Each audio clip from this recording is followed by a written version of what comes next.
چھوٹے چھوٹے بچے یہاں پر مانگ رہے ہوتے ہیں، اور چھوٹے چھوٹے بچوں کو مانگنے پر دینا، یہ انتہائی ان بچوں کے ساتھ ظلم ہے۔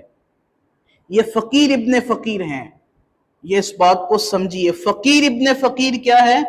ان کے باپ دادا بھی مانگ رہے ہیں، یہ مانگ رہے ہیں، نسل در نسل مانگنے کا سلسلہ چلتا رہے گا۔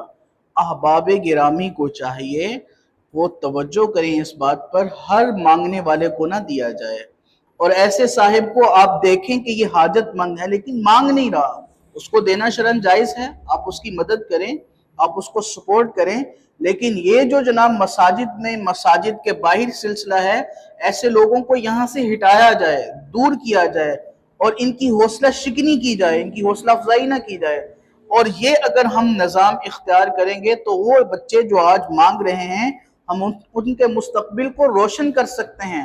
اگر ان کو مانگنے پر دیتے رہیں تو پھر ہم ان کے مستقبل کے ساتھ کھیل رہے ہیں۔ وہ کہیں گے بھائی صاحب بغیر محنت کیے، بغیر مزدوری کیے، بغیر مشقت کیے 2-4 گھنٹے نکلتے ہیں، مانگتے ہیں، اچھا خاصا کما لیتے ہیں، تو کیا حاجت پڑی ہے کہ سارا دن اپنا مزدوری کریں، اینٹیں اٹھائیں یا کام کریں؟ بس ٹھیک ہے، نکلو بازار میں، طرح طرح کی چیزیں بھی کھانے پینے کو ملیں گی، اور شام کو اچھی دہاڑی لے کر ہم گھر چلے آئیں گے۔